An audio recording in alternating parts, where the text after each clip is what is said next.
Fala galera, beleza? Sejam bem-vindos aí a mais um curso aqui do canal da Hora de Codar. Eu sou o Matheus Batista e hoje a gente vai ver CSS em uma hora. A ideia aqui é eu te apresentar os principais conceitos nesse tempo, né? Em uma hora, 60 minutos, para que tu consiga ou aprender CSS do zero, porque a gente vai do básico até o intermediário, digamos assim, ou até revisitar os conceitos, que é bem importante, né? É um tema muito pedido nas vagas de desenvolvimento web, para quem vai trabalhar como front-end, full stack, e até quem é back-end é bom conhecer aí esse assunto. Bom, então já vou te pedir, né, se tu curtiu o vídeo, deixa o like, se inscreve no canal, isso é muito importante, ajuda a gente, ajuda a chegarem mais pessoas, consequentemente ensinar programação para elas também. E se tu quer ajudar a gente mais ainda, tu pode estar se tornando um membro e tem valores super acessíveis lá, e isso traz, né, diretamente, ajuda a trazer mais conteúdos aqui para o canal, beleza, galera? Bom, então eu preparei aqui uma introdução teórica para a gente poder deixar todo mundo no mesmo passo e depois a gente vai direto para a prática. Bora lá? Bom, então a gente vai entender aqui o que é CSS, né? Então, o acrônimo, né, CSS vem de Cascading Style Sheets, que é basicamente uma linguagem de estilo utilizada para adicionar estilos a documentos escritos em HTML. Então a gente vai estar colocando cor em textos, cores de fundo, a gente pode adicionar bordas, arredondar cantos de elementos, deixar a página pronta para mobile, né, responsiva, enfim, tudo que a gente vê ali no HTML está ali diferente das tags cruas, né, sem CSS nenhum, foi feito com o CSS, né, foi aplicado estilo nesses elementos, tá? Então, o propósito do CSS é controlar a aparência visual de elementos em página web. A gente está falando de títulos, parágrafos, listas, imagens, enfim. Toda tag pode ser estilizada de alguma forma. Benefícios. A gente vai ter a separação do conteúdo e da apresentação, né? A gente não trabalha em uma linguagem só, a gente vai trabalhar nessas duas para poder estruturar uma página web, HTML e CSS. Facilita a manutenção e a consistência do design em múltiplas páginas. A gente vai conseguir aproveitar um arquivo de CSS para múltiplas páginas, né, galera? E também permite o layout responsivos e adaptáveis a diferentes dispositivos, que hoje é muito importante, já que a gente tem um grande número, né, de uso de celular, tablet, computador, então a gente cada vez mais precisa adaptar o site para diferentes dispositivos, tá? Aqui, né, galera, a gente tem, na hora de codar, né, o curso de HTML, né, que tem uma hora para te ensinar HTML, então a gente já parte do pressuposto que tu saiba um pouco de HTML para poder aprender CSS, tá? Então, eu também vou subentender que tu tem o VS Code instalado para poder rodar código, né? Então, como é que o CSS funciona com o HTML? Bom, primeiramente tem uma integração, né, da folha de estilos ao HTML e o CSS vai aplicar estilos aos elementos por meio de seletores. Então, o que são seletores? A gente vai ter que escolher o elemento que a gente quer aplicar. E isso é o seletor. A gente vai poder colocar, por exemplo, estilos em tags, classes, né, o atributo classe, em IDs, que é o atributo de IDs, e assim por diante, né? Tem alguns outros seletores, né, mas esses aqui são os mais utilizados. Então a gente vai lá, escolhe o elemento, seleciona ele e depois aplica as regras que a gente quer, que é o próximo passo, né? A aplicação de estilos. As regras de estilo definem como os elementos selecionados serão apresentados. O navegador combina o HTML com o CSS para renderizar a página visualmente. Então, quando a gente entra na página, né, a gente já vê as duas linguagens em conjunto aplicadas e o resultado final. Beleza? Então, basicamente, a gente vai colocar um arquivo CSS dentro do HTML. Lá no CSS a gente seleciona os elementos, coloca os estilos necessários e aí tudo vai rodar bonitinho. Beleza? Não precisa de nenhum setup, nenhuma instalação adicional. Tudo roda no navegador normalmente. Sintaxe básica. Então, sintaxe é o modo que a gente escreve as coisas, né, em determinadas linguagens. No CSS a gente também tem uma sintaxe, que é para selecionar um elemento e aplicar uma regra de estilos. Então, a gente vai ter primeiramente um seletor, tá? Então, a gente vai selecionar por classe, elemento, ID. Abrir e fechar chaves para poder criar o bloco de estilos, né, como a gente delimita para o CSS onde começa e termina os estilos daquele elemento. E depois, numa sintaxe de propriedade, dois pontos, valor, ponto e vírgula, a gente determina aí as regras de CSS para o elemento. A gente pode colocar mais de uma regra, né? A gente separa elas por ponto e vírgula e elas ficam separadas cada um em uma linha, tá?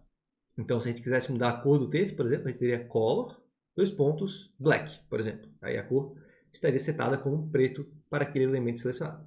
Componentes, os componentes, né, da estrutura, vai ter o seletor, a propriedade e o valor. O seletor é o elemento, a propriedade é a regra que a gente está colocando, né? Então, eu coloquei aqui color, font size, vai ter inúmeras outras propriedades, a gente tem muitas. E o valor vai depender, né, da propriedade. Umas vão aceitar valores numéricos, como a font size, 16 pixels, e outras vão aceitar valores textuais, né? Puramente textuais, como red, black, blue, que seriam as cores. Tá? E aqui, né, os seletores, a gente vai ver isso na prática logo logo, mas só para vocês verem, né? Esse aqui é um seletor de tag, né? Aqui é um de classe, que tem um ponto antes do nome da classe, e o ID tem um hashtag, né, antes do nome do ID. A gente pode também estar escrevendo comentários no CSS, né? Os comentários eles podem ser utilizados para basicamente dois fins, ou explicar o que algum código faz, ou a gente comenta algo para ver a execução do código sem aquelas linhas. Tá? E a sintaxe do comentário vai ser barra, asterisco, aí a gente escreve o comentário que a gente quer, asterisco barra. A gente abre e fecha o comentário. Dois delimitadores para o CSS entender onde começa e onde termina o comentário. Bom, galera, basicamente é isso, né? A gente vai estar fazendo isso inúmeras vezes, selecionando o elemento e aplicando uma ou mais regras, tá? E também a gente vai ter várias formas de adicionar o CSS, né? A convencional e a mais utilizada é com CSS externo, mas é bom saber as outras também. Então, galera, a gente tem a forma inline, né? Que vai adicionar os estilos diretamente no HTML, através do atributo style. Isso não é recomendado porque ele sobrescreve todos os outros estilos e deixa o código difícil de manter, já que tu está misturando duas linguagens, tá? HTML com CSS. A gente vai ter esse CSS interno ou embutido, que é quando a gente abre uma tag HTML chamada style dentro do head, né? Isso organiza um pouco mais porque o CSS fica num local só, mas ainda assim a gente está misturando as duas linguagens de certa maneira, então não é recomendado fazer desse modo, tá? E por último a gente tem o CSS externo, que é quando a gente tem um arquivo separado para o CSS, um arquivo separado para o HTML, e esses dois são linkados, e aí a gente tem aí a melhor abordagem. Os estilos são escritos em um arquivo separado, com extensão .css, e vinculados, né, linkados ao HTML. Melhor prática para projetos maiores, facilita a manutenção e reutilização. Né? A gente vai conseguir utilizar o mesmo CSS em várias páginas. Se ele tivesse em tags ou no head, a gente não teria como fazer isso. Então, essa daqui vai ser a opção que vocês vão mais ver nos projetos. Tá? Vantagens do CSS externo, né? Manter o HTML limpo e organizado, né? Somente um propósito para cada arquivo. Permite aplicar os mesmos estilos a múltiplas páginas, basta importar o mesmo arquivo. Melhora o desempenho ao carregar estilos em cache. Né? Isso aqui é um assunto um pouco mais avançado, mas é bom para vocês saberem, né? Que é mais um motivo para estar utilizando aí o CSS externo. Bom, galera, essas aqui são as teorias que eu queria apresentar para vocês, né? Para a gente poder nivelar todo mundo. Agora vocês já sabem, né, como é que funciona o CSS. Ele serve para estilizar elementos. A gente vai estar selecionando o elemento, aplicando regras para ele, né? Uma ou mais regras. E a gente precisa de um arquivo separado para poder linkar no HTML. Isso é o que tu precisa entender agora para poder começar a aplicar CSS em projetos. Tá? Então agora vamos para a prática, para a gente poder estar utilizando tudo que eu mostrei aqui para vocês, só que programando, né? Bora lá! Bom, galera, antes de seguir aqui e começar a programar, tá? Alguns avisos para vocês. Eu vou deixar aqui na descrição o meu curso completo de HTML e CSS, com vários projetos, para vocês que estão assistindo esse vídeo aqui com preço promocional, beleza? Então, corre lá, aproveita que esse valor não vai durar muito tempo. O que acontece? Nesse link que vai cair nessa página aqui, que vai mostrar tudo que o curso tem, então vocês podem acompanhar todas as aulas, sessões, projetos que vocês vão criar, tudo que vocês vão aprender, todas as descrições aí dos conteúdos, vocês podem ver o vídeo de apresentação, vocês podem ver também as avaliações dos nossos alunos. Se tiver alguma dúvida, pode mandar para a gente também, mas não tem erro. Se tu sentiu que aprendeu um pouco comigo nessa hora aqui, nessas outras 11 horas que tem de conteúdo aqui, tu vai aprender muito mais. Realmente dominar essas duas linguagens que são tão importantes para quem está querendo seguir a carreira web, beleza? Então fica aí o convite para fazer o nosso curso completo também. E também, né, galera, eu vou deixar um conteúdo que vai expandir esse curso aqui de CSS, tá? Conteúdo gratuito nesse e-book aqui.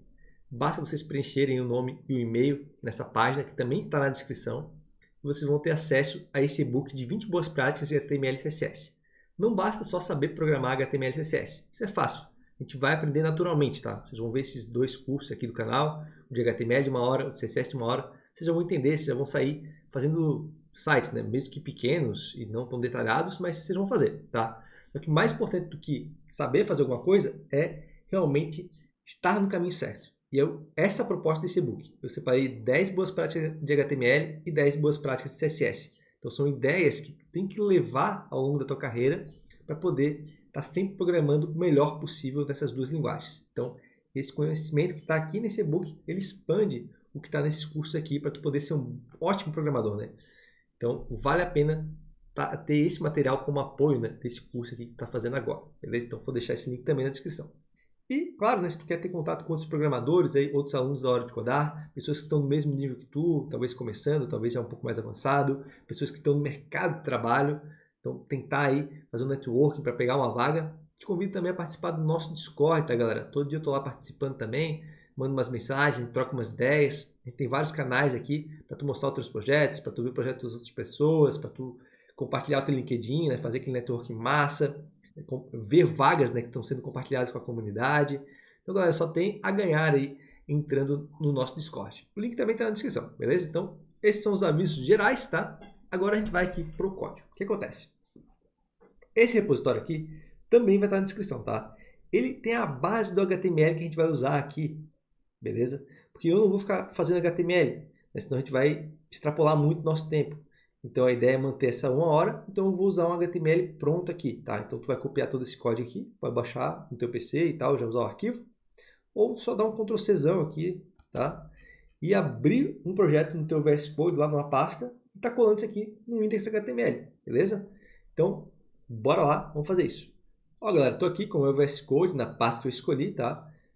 Tá em branco, eu vou criar um novo arquivo, new file, vou chamar de index.html e vou colar o conteúdo aqui, tá? Então essas 120 linhas, né, a gente vai economizar de digitar porque a gente já sabe HTML, certo? Então ela está toda separadinha em todos os conceitos que a gente vai ver aqui durante essa aula, tá? Não sei se vai dar tempo de ver tudo, mas tomara que sim, tá? Beleza? Ó, então aqui já está essa linha de CSS, eu vou apagar para explicar para vocês, né, digitando, porque aquela linha ali é importante. Então a gente tem todo o nosso HTML, eu vou utilizar o Live Server, vou abrir esse cara já. Ó, ele está aberto aqui, todo sem estilos, e a ideia é que a gente coloque estilos depois para poder ir aprendendo as coisas, tá? Então, olha só, eu tenho aqui um HTML e agora eu vou criar o meu arquivo CSS. Como a gente viu lá na apresentação, a gente tem que criar um arquivo .css, então eu vou chamar ele de styles.css, beleza? Agora, a gente tem que aplicar estilos, né, a esses elementos aqui. A gente viu lá que a gente tem uma sequência, né, a ser seguida. A gente tem o seletor, a gente abre e fecha chaves, e aí a gente tem a regra e o valor, e o ponto e vírgula. A outra regra, o outro valor e o ponto e vírgula. Então é isso que a gente tem que fazer, né, ao longo do nosso CSS todo, tá? Isso é o que a gente mais vai fazer. Então vamos fazer o seguinte, vamos selecionar esse elemento aqui, H1, tá? E vamos aplicar uma cor a ele, tá? Que é a primeira regra que a gente vai criar aqui. Bom, eu vou colocar aqui H1, tá? É o nome da tag. A gente tem várias maneiras de selecionar, a gente vai ver outras aqui. Mas basicamente a gente pode selecionar pela tag, tá? A gente vai selecionar, quando a gente seleciona pela tag, a gente seleciona todas as tags do projeto. Então esse pode ser o problema de selecionar pela tag. Mas se tu quer padronizar os estilos, pode ser uma boa abordagem, beleza? Então selecionei a tag, vou abrir e fechar as chaves e vou aqui colocar uma propriedade de cor, color, 2 pontos, e vou deixar vermelho, red, tá? Bom, o que eu fiz aqui foi o que eu mostrei para vocês aqui em cima. Então, essa é a sintaxe padrão, né? Que vocês vão ter que aplicar em todas as regras que vocês forem criar, né, nos elementos de HTML, tá? Então, aqui a gente vai salvar, para salvar as interações do arquivo, mas se a gente ver lá no HTML não vai ter aparecido nada, beleza? Então, o que faltou? Eu linkar os dois arquivos, que também era parte do processo que a gente viu no slide. Bom, como é que eu vou linkar?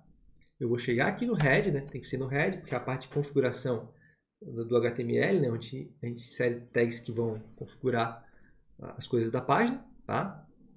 E eu vou utilizar um atalho aqui do VS Code, que eu digito link, 2 pontos, CSS, porque é a tag link que a gente vai utilizar. E aqui ele já meio que cria toda a estrutura que eu preciso para colocar um CSS. Então, a gente sempre vai utilizar a tag link, o atributo real aqui vai ser de style sheet, né, que quer dizer folhas de estilo. A gente viu lá que o CSS ele significa cascading style sheets, né? Então aqui esse link se refere a uma folha de estilos, tá? E href é como se fosse lá nas tags A, né, que a gente vê que o href leva para uma página, aqui o href vai levar para um arquivo, tá? E o nosso arquivo se chama styles.css. Então, salvando aqui agora e indo lá no HTML, a gente vê que o nosso estilo foi aplicado ao H1.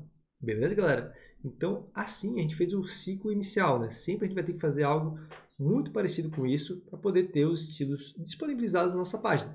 Bom, agora a gente tem esse processo inicial.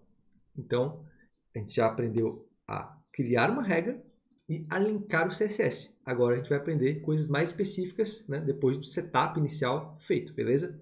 Então eu vou primeiramente melhorar a visualização aqui. Eu vou deixar o editor de código do lado do navegador, que eu não preciso ficar dando Alt Tab, né? E a gente ganha tempo com isso. Bom, galera, então a gente vai trabalhar agora sim, tá? E bora aí para esse ponto número 2, né? Seletores básicos para entender como que a gente pode selecionar os elementos de várias maneiras. Bom, galera, e agora, né, eu também vou estar registrando aqui no CSS os pontos que a gente está trabalhando, né, para depois poder comparar aqui com o HTML e voltar mais fácil, se tu quiser revisitar os conceitos, né? Então, vai trabalhar com seletores de elementos. Então, como vocês viram ali, a gente tem o seletor de tag, né? Eu poderia fazer outro para esse parágrafo aqui. Então, agora é a tag P, né? E aqui eu vou aumentar a fonte. Então, font size 30 pixels. Ó, eu aumentei a fonte de todos os parágrafos na página. Então isso é um pouco ruim, porque às vezes eu não vou querer afetar todos os elementos. Então a gente vai estar utilizando seletores mais específicos para eu poder trabalhar só onde eu quero. E aí que vem o seletor de classe e o de ID. O seletor de classe, né? Então ele vai ter assim, né, tag, seleciona todas as tags e não tem jeito, né? É isso aí e fechou. A gente tem também os seletores de classe, que eles também servem para um grupo de elementos, né? Só que mais seleto, porque eu vou colocar a classe só onde eu quero, tá? E o ID é único, né? Então, elemento único. Então, essa é a diferença dos três, né? Tag pego todo mundo, classe eu pego só alguns elementos, ou um que eu quero, né? E ID eu pego apenas um, tá? E aí a gente tem aquela classe aqui, o destaque, né? E outra coisa importante, né? Que a classe tem que ser sempre precedida do ponto. E o ID tem que ter, né? A hashtag para depois ter o nome do ID. Então a gente tem a classe destaque, como é que vai ficar o seletor, ponto destaque, e aqui eu posso alterar qualquer característica do elemento. Por exemplo, vou alterar a cor de fundo dele, background color, e eu vou escolher aqui uma cor blue violet. Tá? Então esse elemento aqui ganhou aquela cor roxa de fundo, porque ele tem uma classe e só ele tem essa classe no HTML. Então só ele vai ser estilizado. Tá? E aí eu poderia ter, né, mais um elemento com essa classe e os dois teriam o mesmo estilo. Mas lembre-se que o ID, que a gente vai ver agora, a gente só vai ter um ID por página, né? Não um ID só. A gente vai ter um ID de cada ID por página. Ou seja, se eu usei o ID ali único, se eu usei um ID, eu não uso ele mais. Eu posso usar outros IDs, tá? Então a gente vai ter o único aqui, a gente precede o nome pela hashtag, né? E aqui eu posso alterar outra propriedade. Por exemplo, font size 20 pixels, né? Aumentar a fonte, ou diminuir no caso, né? Se ele for um parágrafo, a gente vai diminuir, é um parágrafo. Então eu vou diminuir a fonte. E se eu quiser adicionar outra regra, basta colocar na próxima linha e vou trocar, por exemplo, a cor para blue. Então eu estou colocando duas regras nesse elemento. A possibilidade também. Vai ter elementos com uma regra, mas vai ter elemento com 10, 15 regras. Né? Acontece. Então eu salvo e ele automaticamente ali faz as mudanças. Tá? A gente também tem uma questão de força do seletor, digamos assim. Porque por mais que eu coloque aqui color, head, todos os parágrafos vão mudar. Mas esse aqui não. Por quê? Porque a gente tem essa força de seletor, né? Que uns seletores são mais prioritários que o outro. Então a gente vai ter a ordem de ID, classe, tag e, na verdade, né, o mais forte é o inline. Então a gente vai ter essa ordem aqui para poder, né, fazer essa briga, né, entre os seletores e ver qual que ganha. Tá? Então, vou tirar esse red aqui para a gente não deixar tudo vermelho ali, tá? Bom, o que mais? Eu poderia estar combinando seletores. Então, olha só. Eu quero atingir o texto, só que o texto está dentro da classe container.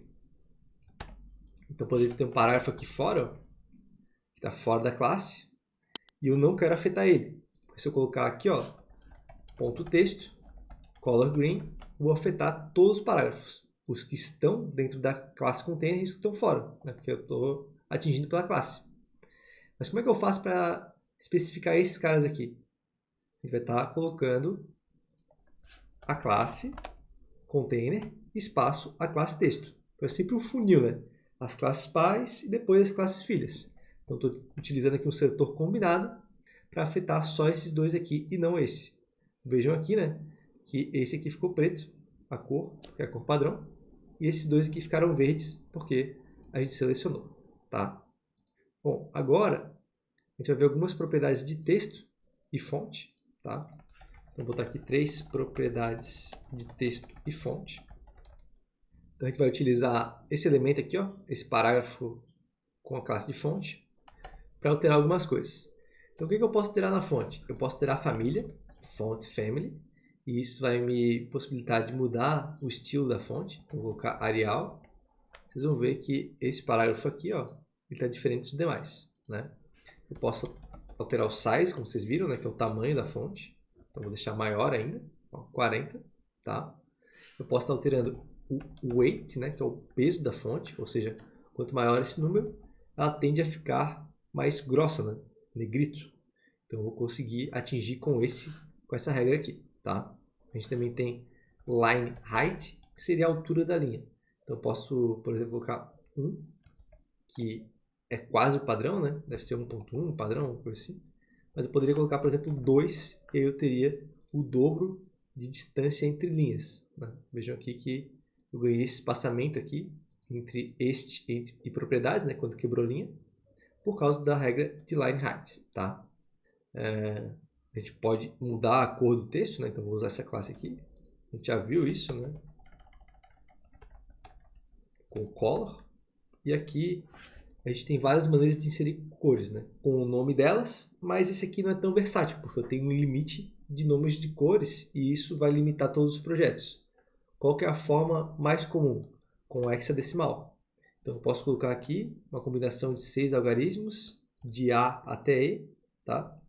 Onde eu vou formando cores. Então aqui, por exemplo, eu criei uma cor cinza para esse cara aqui. A gente vai falar de cores depois, mas tenho essa introdução, né? Que a maneira mais comum é essa. E vocês veem que eu tenho um color picker agora aqui, ó, que o VS Code me dá. Eu posso atingir diversos tons de cores aqui, eu não fico preso a nomes, né? Agora eu mudei para um verde, tá bom? Vejam que é sempre essa mesma ideia, né? Aqui é porque eu troquei opacidade, né? A gente não precisa. Mas vejo que é sempre essa mesma ideia de 6 algarismos, né? Para formar uma cor, tá? A gente pode alinhar o texto ao centro ou à direita, né? Porque ele já vem alinhado à esquerda por padrão. Então, ponto alinhamento, text align center. Eu vou estar alinhando o texto ao centro, tá? E também decoração. A gente pode estar atingindo alguns níveis de decoração, por exemplo, com text decoration underline, para colocar um sublinhado ali embaixo da palavra, ou text transform uppercase, para deixar todas essas letras em caixa alta, né? Tipo caps lock.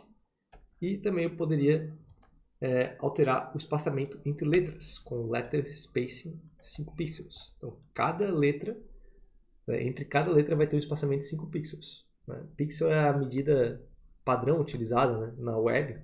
Então, vocês vão ver muitos elementos, né, sendo dimensionados através de pixels. Então, a gente vai ter aí que pixel para o CSS é igual a px. Tá? A gente tem outras unidades de medida, mas o pixel é uma das mais utilizadas, muito provavelmente. Né? A gente vai ter umas outras que são responsivas, que vão ajudar a gente a criar layouts que se adaptam a vários dispositivos, que é um pouco mais avançado, mas é o padrão na indústria de software, né? Mas muita coisa dá para se fazer com pixel também, tá? Fora pixel e essas responsivas, as outras são bem pouco utilizadas, tá? Bom, depois de decoração, a gente vai ter aqui cores e backgrounds, né? A gente pode mudar a cor de um texto, a gente pode mudar a cor de fundo do elemento. Então, vou botar aqui 4 cores e background. Então, como a gente viu, né? A gente vai ter aqui esse cor nome, que é onde a gente define a cor baseada no nome. Então, eu vou ter aqui color yellow. Então, agora o meu texto fica amarelo. Quase não dá para ver aqui, foi muito claro, né? Só tem outra variação aqui, yellow green, por exemplo. Então, vejam aqui, né? Tá ali o texto com a cor nomeada, tá? Não é muito utilizado, é mais quando a gente está aprendendo.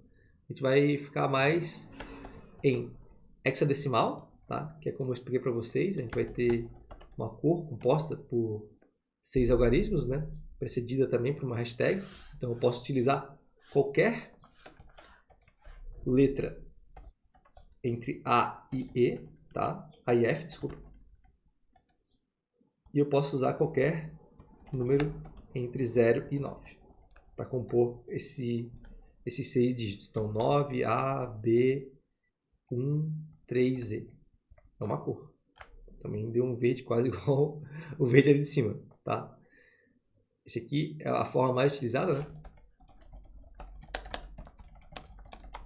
E a gente tem algumas utilizações para RGB também, tá? RGB, a gente controla a cor com tons de vermelho, verde e azul. Né? RGB vem de red, green e blue. Então, a gente vai definir uma cor, a gente vai escrever RGB, vai colocar abre e fecha parênteses, e a gente tem que colocar 3 valores de 0 a 255. Tá? Onde 0 seria o mais escuro e 255 seria a forma mais clara da cor, sendo o 0 preto e, né, o 255 branco nos tons que a gente está especificando. Então, quanto que eu quero que tenha de vermelho na cor? 120. Quanto que eu quero que tenha de verde na cor? 50. Quanto que eu quero que tenha de azul na cor? 10. Então, ele vai misturar e ele cria esse marrom. Beleza? Também dá para brincar aqui com o Color Picker. Aqui um tom mais azulado, né? E assim a gente pode seguir. Aconselho a vocês a darem uma brincada aí, porque é bem interessante, que ajuda a entender o conceito melhor, tá? Bom, por último a gente vai ter a HSL, que, se eu não me engano, ela controla Hue, Saturation e Lightness, tá? Então esses 3 valores aqui, eles vão criar uma cor, tá? Eu vou ter aqui Color, HSL, tá? E abro e fecho parênteses e defino os valores. Hue é um valor numérico também, por exemplo, 200. Saturação e Lightness são porcentagens, de 0 a 100%. Então, por exemplo, 10% de saturação e 50% de Lightness. Eu vou ter esse cinza, né? Eu nem tenho certeza, né, de até onde chega o Hue, mas porque esse formato aqui não é muito utilizado, né? Aliás, nenhum projeto profissional eu vi alguém utilizando essa cor aqui, esse tipo de cor, tá? A gente vai girar mais em torno entre esses dois aqui, e se fosse escolher um para masterizar, escolham o hexadecimal, que vocês vão estar bem servidos, tá? Esses 3 vão chegar nos mesmos resultados, então por isso a gente tem um padrão ali de hexadecimal, tá? A maioria também dos softwares, né, de designers, eles usam hexadecimal aí como padrão. Quem é da área já deve saber disso, né? Bom, a gente vai ter background também. Então, o background seria a cor de fundo, né? Enquanto o color seria a cor de texto. Eu poderia estar utilizando o background color, tá? O nome da regra. E aqui a gente pode utilizar qualquer um dos formatos de cores que a gente viu. A gente pode utilizar nome, hexadecimal, RGB e HSL. Não tem problema. Eu vou usar aqui RGB, tá? Então, 1, 2, 3, A, B, C. Eu criei essa cor aqui de fundo, esse azul, tá? E também, né, lembrando que eu poderia adicionar cor ao texto. FFF é igual a branco. Então vejam que aqui eu posso combinar cores, né? Isso é muito utilizado também. Tá? A cor do fundo do elemento e a cor do texto do elemento, tá? A gente tem a possibilidade de adicionar imagens através de background também. Então aqui eu vou colocar uma imagem de um servidor que tem imagens gratuitas, tá? A gente vai colocar background image, a regra, tá? E aqui a gente define URL e depois abre e fecha parênteses e entre aspas a gente vai colocar o domínio da foto ou o caminho da foto, né? Que estará no nosso computador ou no servidor externo. Então aqui eu vou utilizar o via placeholder, que é https via.placeholder.com/300. Então ele vai me colocar aqui uma imagem 300 por 300. Se a gente ver aqui, ó, isso aqui agora é uma imagem. Como é que a gente pode ver ela, né? Para vocês entenderem melhor o que eu estou falando. Eu posso setar uma altura de 500 pixels, tá? Então agora essa div, ó, vai ter essa altura de 500 pixels. Vocês vejam que como a imagem tem 300 por 300, ela se repete. É um comportamento padrão do CSS, né? Deixar a imagem se repetindo para poder preencher toda a área útil ali que eu defini como background, tá? A gente tem algumas regras que podem tirar esse comportamento, com background repeat, com no repeat. Aí ela para de se repetir e ela só veio uma vez, né? Foi o máximo que conseguiu preencher. Mas eu tenho regras que também conseguem usar aquela imagem preenchendo toda a área. Vai distorcer, né? Porque não é próprio para isso, mas a gente vale o exemplo, né? Então, por exemplo, background position center. Assim eu vou centralizar a imagem no background. Eu vejo aqui. Ela está bem no centro da minha div, né? Posso colocar aqui uma borda, vocês veem? Borda, um pixel, solid, red. Então a gente define a borda com grossura, né? Espessura. Um pixel, solid seria o estilo da borda e red a cor. Aí agora a gente tem aqui a borda em volta, né? E eu poderia estar estourando essa imagem, né? Veja que ela está no centro, com background size de cover, né? Size cover. Isso vai fazer com que a imagem estique ao máximo para preencher a minha área útil. Então veja aqui, ela estoura um pouco, ela distorce, mas ela faz o que foi proposto. Então a gente tem essas regras aqui para trabalhar com imagem de fundo, né? Background image. Beleza, galera? Então, seguindo aqui, a gente vai ter Box Model. Box Model é uma estrutura do CSS que compõe todos os elementos, tá? Então é mais fácil explicar isso aqui no navegador, para depois a gente criar. Vamos ver aqui esse elemento aqui de imagem, né, que a gente acabou de criar. Eu vou inspecionar o elemento, né? Botão direito aqui, inspecionar. E vocês conseguem ver aqui no cantinho, ó, tem esses três caras aqui: margem, border, padding e as dimensões do elemento. Esses três caras mais as dimensões compõem o box model. Então todo elemento do HTML, independente de qual que for, seleciona um ou outro, vai mudando ali, mas eles vão ter box model, tá? Então quer dizer que todo elemento eu posso mexer na margem, mexer na borda, mexer no pad e mexer na largura e altura, tá? E que é margem? Margem é o espaçamento externo, tá? Espaçamento externo, ou seja, que vai espaçar da borda do elemento para fora, né? Ele vai criar um espaçamento entre elementos. A borda é a borda, né? A gente pode mais utilizada como estilo, né? Mas ela está dentro do box model, então é uma borda em volta do elemento. Padding é o espaçamento interno, então ele cria um preenchimento entre a borda e o conteúdo. E ele vai dar o respiro, né? Que é bem chamado assim pelos designers, né? Que é quando a gente tem o texto, né, não muito próximo das extremidades do elemento, a gente cria um respiro e isso pode ser feito com padding. E a gente tem também o conteúdo, que é a largura e a altura, né? Que são dimensões que a gente define como width e height. Beleza? Então, esse cara compõe um box model, todo elemento tem um box model. Então, agora a gente vai exemplificar isso. Deixa eu só voltar aqui. Com esse nosso elemento aqui, box model. Tá? Como é que a gente chega nesse resultado final? Bom, vou colocar a classe aqui. Aí eu posso, por exemplo, colocar uma cor de fundo. Tá? Vocês estão vendo aqui. Se eu aumento a largura, aliás, aumentar não dá porque ele está 100%, né? Esse é um comportamento padrão de elementos de bloco, mas eu posso diminuir 200 pixels. Vou colocar uma altura de 250 pixels, ele vai ficar em formato retangular, né? Para vertical, né? Um retângulo que está na posição vertical, né? Então, assim eu alterei o miolo, né? Eu alterei a parte central do box model, tá? é que ele está contando esses valores mais as margens, né? É um comportamento padrão também. Eu poderia adicionar padding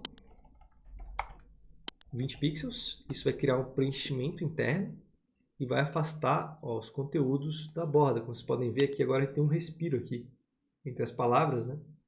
Tanto na esquerda quanto na direita. Mas nas partes superiores também há esse respiro, tá? Então vejam aqui, ó. O próprio navegador ele sinaliza para mim, ó. Azul seria altura e largura, verde seria o padding e a borda a gente pode desenhar ela aqui. Por exemplo, border, vou botar bem grande, né? 5 pixels, botar dotted, que seria tracejada, e blue. A gente consegue ver a borda aqui, em volta dos elementos. Ela também representa no tamanho dele. Eu poderia ter a margem, que aí não vai contar o tamanho dele, né? Ela vai ser para fora. Ela vai afastar o elemento em todos os cantos. Ó. Veja que ele está descolado da esquerda, descolado de cima, descolado dos elementos de baixo. Então, todas essas propriedades elas são controladas via Box Model. Né? A gente pode utilizar isso para criar um elemento, né? Compor um elemento como a gente quiser. Que ele seja maior, menor, seja espaçado do conteúdo das suas extremidades, tenha uma borda estilizada, espace ele dos outros elementos, enfim, né? O céu é o limite aqui. Então, é um recurso muito interessante e eu diria que é core do CSS, né? A gente precisa entender esse cara aqui. Bom, galera, e depois do Box Model, a gente vai ver agora o Display, tá? A propriedade Display, ela é bem interessante porque a gente pode mudar como que um elemento responde, né? Inicialmente no HTML, porque temos elementos de bloco, né? Que ocupam uma linha toda, né? E elementos inline que ocupam somente a sua largura. Então, por exemplo, aqui eu não preciso setar um display block numa div, porque ela já vai estar nesse sentido, né? Então, só colocar uma cor aqui para a gente ver. A classe é block. Aqui, 3, faltam 3. Ó, esse cinza escuro aqui é o block, né? E se eu quisesse, por exemplo, deixar um elemento inline, já que a div é block por padrão, eu vou alterar a propriedade display para inline, tá? E aí agora, esse cara aqui, aparentemente, né, ele não mudou nada, mas se eu preencho a cor dele de fundo para vermelho, por exemplo, a gente vê que ele só ocupa a largura, né? E são duas divs, mas uma está como inline e a outra está como block, tá? Eu vou ter também um inline block, que é uma espécie de inline, né? Só que a gente vai ter algumas outras diferenças na maneira como ele funciona, tá? Deixa eu ver aqui, ó, botar a cor azul. Vocês veem, né, que ele é inline, né? Mas ele tem algumas outras propriedades que vão funcionar que no inline apenas não funciona, tá? Mas ele vai estar também um do lado do outro. Então vocês viram aqui que agora tem duas divs, né? Uma do lado da outra, porque elas estão inline, tá? E o none, que é a outra propriedade do display, ele vai sumir com o elemento, né? Então, none, display none, a gente vai ter aquele outro elemento sumindo, ó. Se a gente inspeciona aqui, a gente pode ver que no HTML a gente vai ter esse elemento. Ó, tá aqui, ó. No HTML ele existe, mas ele não aparece porque ele está com display none, tá? Então, é uma das maneiras que a gente tem de ocultar, né, os elementos da tela, tá? E aqui eu vou passar um pouco aqui do overflow, vou direto aqui para o float. A gente vai ter maneiras também de flutuar os elementos à esquerda e à direita, tá? Então, por exemplo, float left. Eu vou ter o direita, float right. Então a gente vai estar mudando a forma que os elementos, né, ficam, ó, posicionados, né, à esquerda e à direita. Só que não é uma regra que está sendo mais utilizada, né? Hoje em dia a gente trabalha mais com display flags, com position para posicionar os elementos, porque o float ele cria um problema, ó. Ele meio que acaba com o fluxo do HTML. Vocês podem ver, a gente tem dois elementos aqui, mas eu tenho esse elemento nada a ver aqui no meio. Por que esse cara está no meio? Porque o float ele quebra a estrutura do HTML. Então é como se esses elementos não existissem, né, no fluxo. E aí eu preciso utilizar uma regra especial para poder fazer com que o restante do HTML funcione da forma esperada, para que não tenha isso aqui aparecendo. Então eu vou utilizar o clear com a propriedade clear both. Agora sim, ó, ele vai lá para baixo e tudo que está embaixo do float funciona normal. Mas eu preciso criar essa superestrutura aqui quando eu utilizo um float. Então não vale tanta pena. Acaba mais confundindo do que ajudando. Então a gente está num cenário hoje que a gente não usa mais os floats, beleza? Mas só coloquei ali para a gente poder entender, né, que existe essa possibilidade. A gente vai ter também os posicionamentos. Então é uma das maneiras que a gente tem como posicionar o elemento na tela, tá? Por padrão, os elementos são posicionados de forma estática, então eles basicamente encaixam nos outros, né? De cima para baixo, como se fosse um Lego. E a gente tem como mudar isso com alguns posicionamentos. Ó, esse estático aqui, que é o primeiro, ele é o padrão, né? Então a gente não precisa definir uma posição como estática. O HTML já vem definido assim, tá?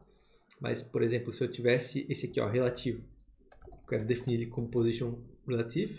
E agora o que eu posso fazer? Eu posso mudar a posição dele com as direções. Por exemplo, eu quero 50 pixels para a esquerda e 100 pixels acima. Vocês veem aqui, ó, que ele também sai do fluxo, né? Então, uma espécie de float, digamos assim. Mas ele foi reposicionado aqui no elemento, no documento, tá? Baseado nas direções que eu coloquei. Então, se eu tiro as direções, ó, ele volta para o mesmo lugar. Então ele funciona da mesma maneira que o estático, só que as regras left, right, top, bottom começam a funcionar nele. Então a gente começa a poder mexer. E é exatamente o que acontece também com a posição absoluta. Que é o absoluto, eu acho. Absoluto. Eu vou ter aqui, né, um elemento com a posição absoluta, tá? E agora, se vocês forem ver, ó, o elemento ele ficou um em cima do outro. Por que acontece isso? Porque o absoluto ele fica solto na tela. Então se eu colocar aqui top 0 e left 0, vou colocar uma cor de fundo aqui para a gente ver ele em destaque, ó, ele vai vir aqui para cima. Porque o absoluto ele me dá essa forma, né, de colocar o elemento em qualquer lugar. Então é bem interessante. Só que dessa maneira aqui fica estranho. Por quê? Porque eu vou conseguir posicionar ele na tela toda. E geralmente a gente não quer isso. Então a gente tem uma forma de conter, criando uma estrutura de elemento pai com elemento filho. Exatamente como está criado aqui. E aí, o que eu faço? Eu pego essa divPy aqui, a divPy do absoluto, como vocês podem ver, e eu vou colocar ela como relativa. E aí é um outro uso da posição relativa. Agora, ele que coordena para onde que o absoluto pode se mexer. Então, as direções, né, ficam muito mais previsíveis, porque o absoluto ele vai se mexer somente nessa caixa aqui com a borda azul. Então, se eu coloco, por exemplo, top 30 pixels e right 120 pixels, agora eu tenho uma previsibilidade de que eu sei que ele vai ficar 30 pixels do topo dessa div e 120 pixels da direita dessa div. Então ele fica aqui, ó. Então, geralmente quando a gente vai utilizar a posição absoluta, a gente vai usar um pi com a posição relativa, tá? Isso aqui é quase que uma regra, porque senão não tem como controlar onde o elemento vai ficar, aí não vale a pena. Eu tenho mais outras duas posições, que são a fixa e a stick, tá? Elas funcionam de maneira parecida, tá? Então eu vou botar aqui uma cor de fundo verde na fixa e uma position fixa. E agora, esse elemento, quando eu definir onde ele fica, por exemplo, top 10 pixels, left 10 pixels. Agora eu vou ter esse elemento fixo aqui, ó, na minha tela toda. Ele me acompanha com o scroll. E é assim que a gente faz também as barras de navegação fixa, né? Que acompanha conforme tu rola pelo site, tá? Utilizando essa posição aqui. Então é um estilo bem interessante aí e vai se encaixar em várias possibilidades que vocês vão estar enfrentando aí para resolver, tá? A posição fixa é muito interessante. Eu vou ter também o stick, que ele é uma espécie de relativo com fixo. Então eu vou ter aqui position stick. Eu vou colocar, por exemplo, top 10 pixels mais right 50 pixels, né, para a esquerda. E vou colocar uma cor de fundo de aqua. Então, a princípio, né, galera, parece que não muda nada, mas se eu pego aqui e coloco uma altura para essa div posicionamento aqui de 1000 pixels, tá? Eu consigo ver aqui o elemento stick em ação. Olha só, ele vai ficar ali, né, posicionado exatamente no seu lugar, tá? Mas ele se torna uma posição fixa quando eu passo por ele, ó. Então ele me acompanha, tá? E assim que eu volto para o lugar que ele é, né, o lugar de origem dele, ele fica grudado ali. Mas se não, se eu estou acompanhando aqui a tela, ele vai acompanhando junto, porque esse é o comportamento da stick. Então é um fixo misturado com relativo, beleza? E a gente poderia trocar, por exemplo, a largura para 100 pixels. Aqui eu coloquei right, né, mas é left, né, para posicionar ele para a esquerda, tá? Ele fica um pouquinho mais longe, né, do fixo ali que a gente tem, tá? Então, o que mais? A gente tem aqui o Z-index também, que ele trabalha na profundidade, né? Então, por exemplo, eu vou ter essa estrutura aqui de posição relativa, né? Aqui, ó. Esse cara vai ser a posição relativa, tá? E as caixas, né? As caixas que estão dentro dele, então, caixa 1 vai ser absoluta, tá? E a caixa 2 vai ser absoluta também, tá? Aí elas vão ficar aqui, ó, uma em cima da outra, como vocês podem ver, né? Então, vou botar aqui, ó, width 100 pixels, height 100 pixels, aí background color red, e eu vou colocar a outra do mesmo tamanho aqui, tá? Na verdade, eu vou até colocar um pouquinho maior, só que vai ser green, verde. Então a gente vê aqui, ó, a gente vê que a caixa 2 ela tá por cima, né? Mas vamos dizer que no meu layout eu quero que a caixa 1 fique por cima. As duas têm que ficar aparecendo, né, em intersecção, mas a primeira tem que aparecer na frente. Então como é que eu posso fazer? Eu posso trabalhar com o eixo de profundidade, que é o eixo Z. E aí eu poderia colocar o Z-index dessa aqui de 1, tá? E a outra aqui, o Z-index de 2. Então a prioridade é para quem tem um número maior, desculpa. Então vai ficar 2 e 1. Ó, a prioridade é para quem tem um número maior. Quem tem um número maior se sobressai na frente da outra. E assim eu consigo ter uma espécie de profundidade, né, no meu CSS. Então a gente está trabalhando aqui sempre em x e y, né, nos eixos. Mas com o Z-index eu consigo trabalhar a profundidade também. A gente consegue criar efeitos aqui como esse.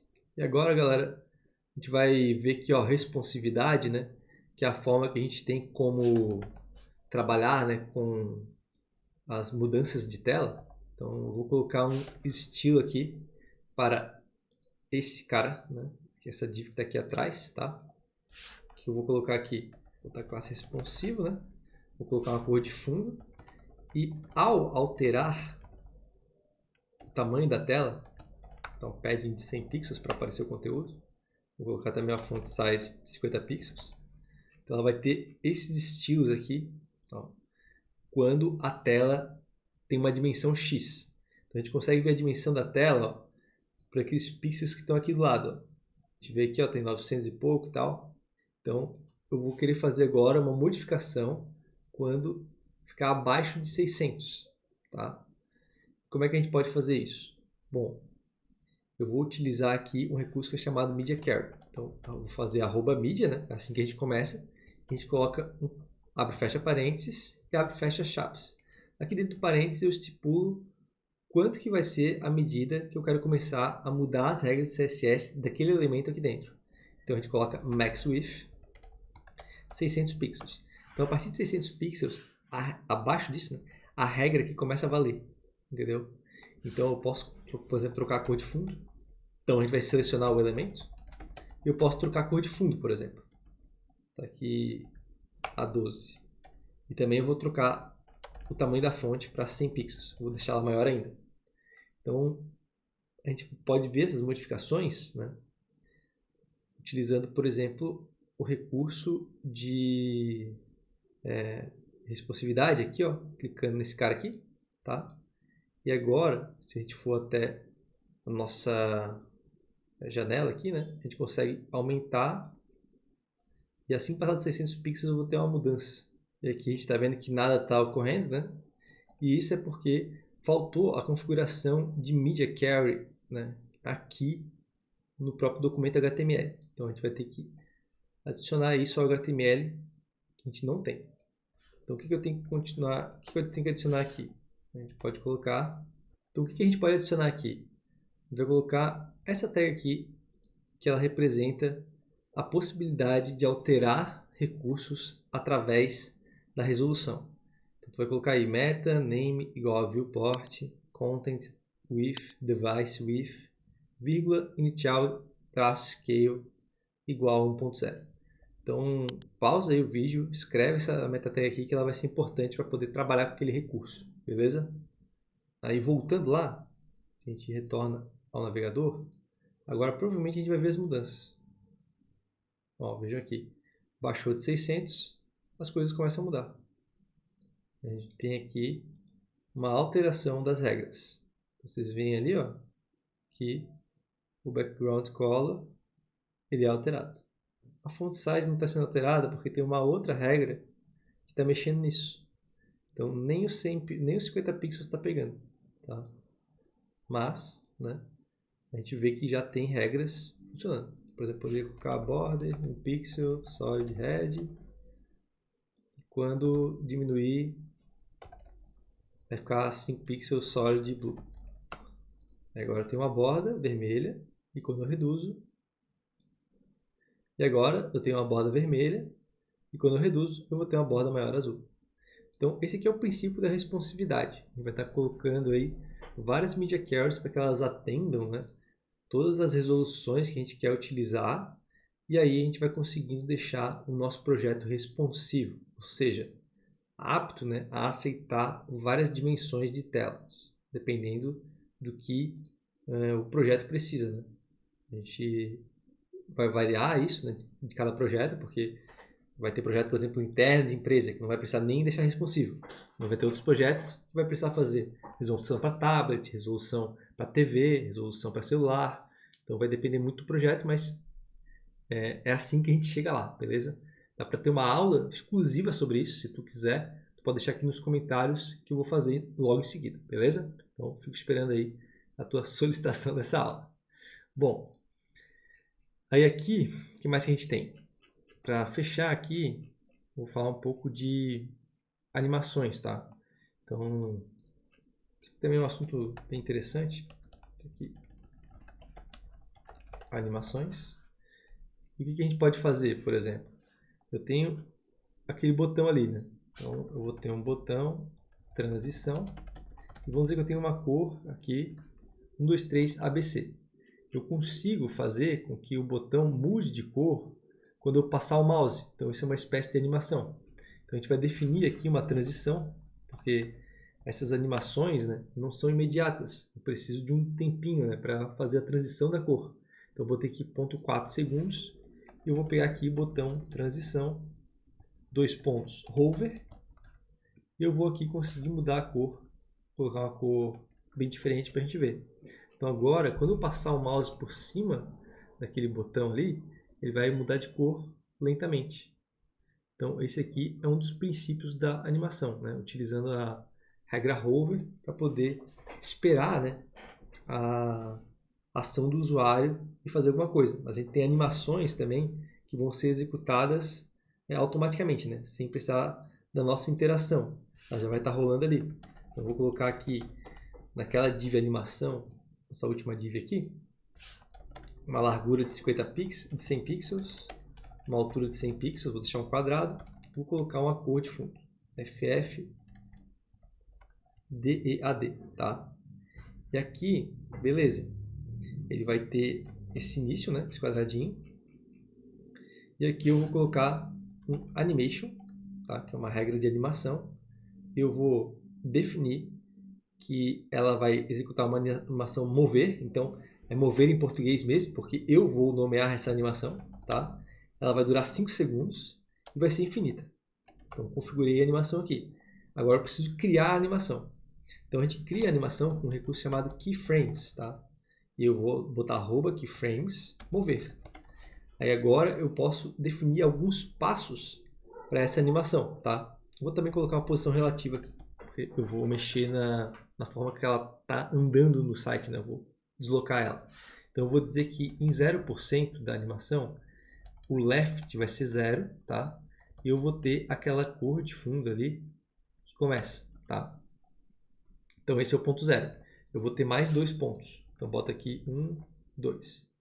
Um vai ser em 50% e o outro vai ser em 100%. Então essa é a animação, né? Ela vai de 0 a 100%. E eu posso ter N etapas aqui para definir ela. Aqui eu só vou ter 3 steps, né? 3 passos. Então no segundo eu vou ter um left de 200 pixels e no terceiro ele vai voltar para 0 de novo. Só que aqui, o que eu vou fazer? Eu vou mudar a cor. Eu vou deixar ela azulzinha. Então ela vai ficando azulzinha e volta ficando amarela de novo. Olha só. Estão vendo aqui? E vai repetindo infinitamente. Então a gente vai ter esses dois tipos de animação, né? Tem outras regras de animação, claro, mas basicamente a gente pode fazer desses dois tipos, né? Ou a interação humana, né? Que é o hover, ou a animação aqui que vai ocorrer quando o usuário entrar no site, ela já vai começar a ser disparada, ela pode executar uma vez só ou infinitamente. Beleza, galera? Bom, então tá quase estourando nosso tempo ainda, eu quero permanecer nesse tempo de 1 hora, né? Para poder passar o conhecimento e ser honesto também com a proposta do vídeo. Beleza, galera? Então eu espero que vocês tenham curtido. Não se esqueçam de se inscrever no canal se gostaram. Mas principalmente, cara, se vocês aprenderam comigo, deem uma olhada nos nossos cursos, que com certeza vocês vão conseguir aprender muito mais e dominar essas tecnologias. Então lembrando para vocês, né, a gente tem aquele nosso curso de HTML e CSS, está naquela promoção especial para quem está vendo esses vídeos aqui, dessa nova série que eu estou fazendo, do HTML e CSS de 1 hora.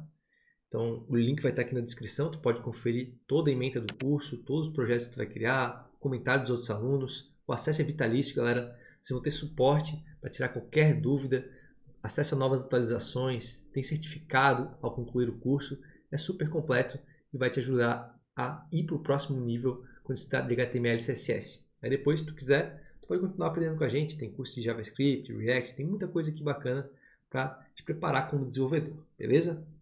Também temos o nosso e-book gratuito, tá? Isso aqui eu acho interessante agora que tu aprendeu um pouco, tu ir mais um passo além, que é o conceito principal desse e-book aqui. Ele vai elevar o teu nível de código, ele vai melhorar como tu programa. Então baixe lá, aproveita que é gratuito e já dá uma lida para poder internalizar esses outros conceitos aqui. Cria um arquivo e sai praticando, né? Porque agora tu tem que praticar o que tu aprendeu. Né? É o próximo passo, é fundamental. E por último, cara, tu quer encontrar outros programadores, tu quer fazer um networking, amizades, entra no nosso Discord, o link também está na descrição. Aqui tu vai poder conhecer pessoas que estão no mesmo nível que tu, pessoas que estão um pouco mais à frente e aí criando, né, essa jornada junto com elas, podendo evoluir juntos para poder estar alcançando o primeiro trabalho, uma promoção de trabalho. Então tem infinitas possibilidades. São mais de 12 mil devs aí te esperando lá para trocar uma ideia, beleza?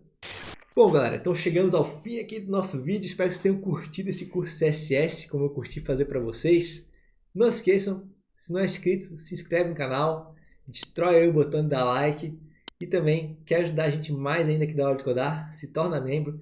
É bem baratinho, tem uns planos bem acessíveis ali. Tu vai ter acesso também a descontos especiais lá do nosso site, né, em curso que tu vai poder estar fazendo com a gente.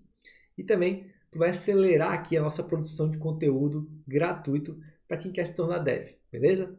Bom, então é isso, né? 1 hora, acho que chegou perto disso, talvez tenha passado alguns minutinhos, mas espero que vocês tenham curtido. Vou ficando por aqui e até uma próxima. Valeu, galera!